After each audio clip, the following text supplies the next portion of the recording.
Welcome to the channel Bible Beyond Words. If this is your first time here, I want to thank you for showing up, because what we're about to uncover isn't easy to hear, but it might be exactly what your soul has been waiting for.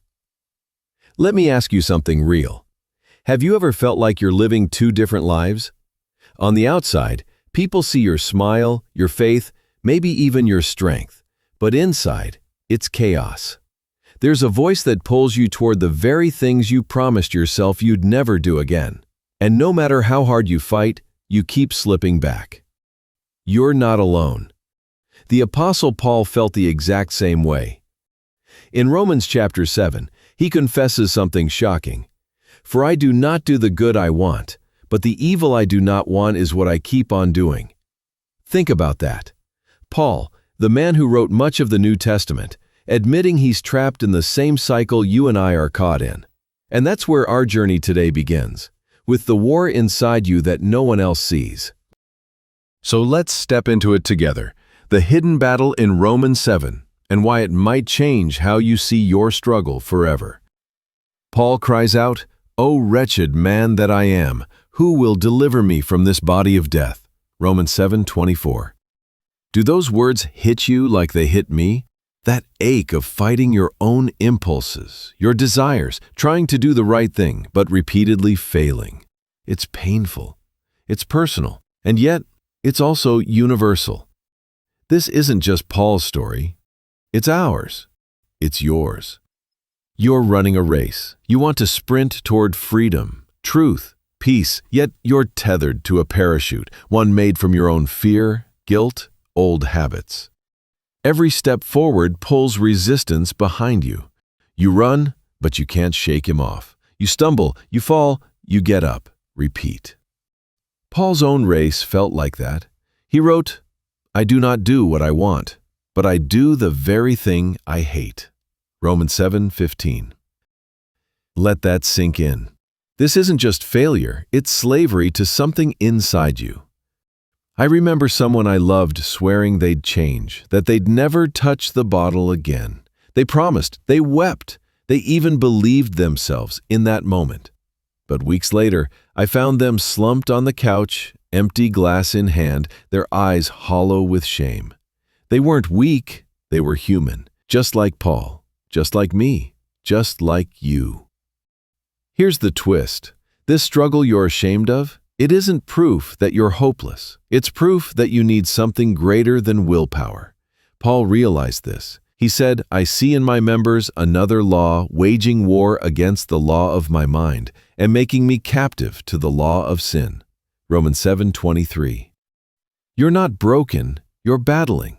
And battles reveal what we truly need. Do you feel exposed yet? That's because this battle isn't just about sin. It's about identity. The fear isn't that you'll fall again. The fear is that maybe you are the fall, that you are the sin. But Paul shows us something radical. Your sin doesn't define you. Your Savior does.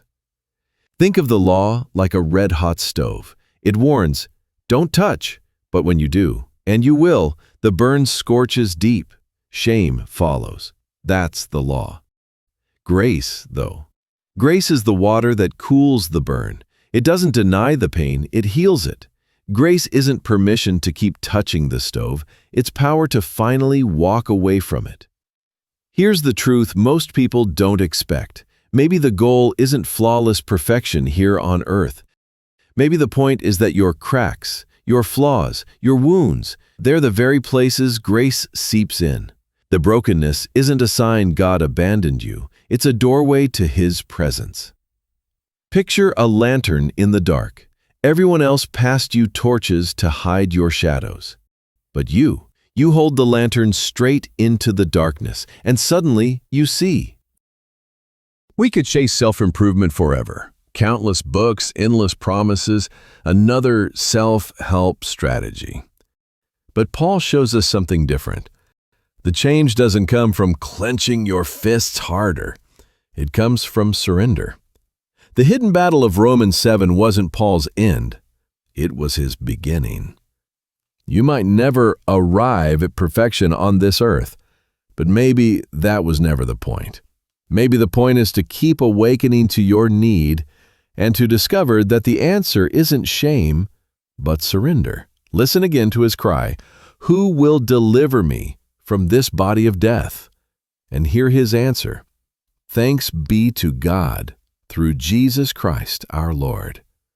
So what if your struggle isn't your curse, but your invitation, an invitation to humility, to mercy, to grace? The hidden battle in Romans 7 is your battle too. And maybe that's not the bad news you thought it was. Maybe it's the proof that you are not defined by your sin. You are defined by the one who delivers you from it. Stay with that. Sit with that. And let it remake the way you see your own battle. If this battle in Romans 7 feels like your own story, you're not alone, and you don't have to fight it in silence. If this video spoke to you, take a moment to let me know in the comments what part hit home the deepest. Your words might be exactly what someone else needs to hear today. And if you want to keep walking through Scripture together, finding the hidden truths that meet us in our rawest, most human places, then hit that subscribe button and turn on the bell so you don't miss the next one. Every like, every share, every comment helps spread this message further, so others who feel trapped in their own Romans 7 can discover that grace is waiting for them too. You're not broken, you're battling. And in that battle, you are never alone.